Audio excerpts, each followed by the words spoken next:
ಕೃಷ್ಣ ಬೈರೇಗೌಡ ಎಂಬ ಹೆಸರಿನ ನಾನು ಕಾನೂನಿನ ಮೂಲಕ ಸ್ಥಾಪಿತವಾದ ಭಾರತದ ಸಂವಿಧಾನದ ವಿಷಯದಲ್ಲಿ ನಿಜವಾದ ಶ್ರದ್ಧೆ ಮತ್ತು ನಿಷ್ಠೆಯನ್ನು ಹೊಂದಿರುತ್ತೇನೆಂದು, ನಾನು ಭಾರತದ ಸಾರ್ವಭೌಮತ್ವವನ್ನು ಮತ್ತು ಅಖಂಡತೆಯನ್ನು ಎತ್ತಿ ಹಿಡಿಯುತ್ತೇನೆಂದು ಮತ್ತು ಕರ್ನಾಟಕ ರಾಜ್ಯದ ಮಂತ್ರಿಯಾಗಿ ನನ್ನ ಕರ್ತವ್ಯಗಳನ್ನು ಶ್ರದ್ಧಾಪೂರ್ವಕವಾಗಿ ಮತ್ತು ಅಂತಃಕರಣಪೂರ್ವಕವಾಗಿ ನಿರ್ವಹಿಸುತ್ತೇನೆಂದು, ಭಯ ಅಥವಾ ಪಕ್ಷಪಾತವಿಲ್ಲದೆ, ರಾಗ ದ್ವೇಷವಿಲ್ಲದೆ ಎಲ್ಲ ಬಗೆಯ ಜನರಿಗೆ ಸಂವಿಧಾನಕ್ಕೆ ಮತ್ತು ಕಾನೂನಿಗೆ ಅನುಸಾರವಾಗಿ ನ್ಯಾಯವಾದದ್ದನ್ನೇ ಮಾಡುತ್ತೇನೆಂದು ಶ್ರದ್ಧಾಪೂರ್ವಕವಾಗಿ ಪ್ರತಿಜ್ಞೆ ಮಾಡುತ್ತೇನೆ.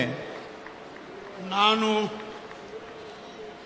ಕೃಷ್ಣ ಬೈರೇಗೌಡ ಎಂಬ ಹೆಸರಿನ ನಾನು ಕರ್ನಾಟಕ ರಾಜ್ಯದ ಮಂತ್ರಿಯಾಗಿ ನನ್ನ ಪರ್ಯಾಲೋಚನೆಗೆ ತರಲಾಗುವ ಅಥವಾ ನನಗೆ ತಿಳಿದು ಬರುವ ಯಾವುದೇ ವಿಷಯವನ್ನು ರಾಜ್ಯದ ಮಂತ್ರಿಯಾಗಿ ನನ್ನ ಕರ್ತವ್ಯಗಳ ಯುಕ್ತ ನಿರ್ವಹಣೆಗೆ ಅಗತ್ಯವಾಗಬಹುದಾದ ಸಂದರ್ಭದಲ್ಲದೆ ಅನ್ಯಥಾ ಯಾರೇ ವ್ಯಕ್ತಿಗೆ ಅಥವಾ ವ್ಯಕ್ತಿಗಳಿಗೆ ಪ್ರತ್ಯಕ್ಷವಾಗಿ ಅಥವಾ ಪರೋಕ್ಷವಾಗಿ ತಿಳಿಸುವುದಿಲ್ಲ ಅಥವಾ ಬಹಿರಂಗಪಡಿಸುವುದಿಲ್ಲ ಎಂದು ಶ್ರದ್ಧಾಪೂರ್ವಕವಾಗಿ ಪ್ರತಿಜ್ಞೆ ಮಾಡುತ್ತೇನೆ.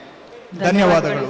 ಮಾನ್ಯ ಸಚಿವರು ಈಗ ಪ್ರಮಾಣ ವಚನಕ್ಕೆ ಸಹಿ ಮಾಡಲಿದ್ದಾರೆ.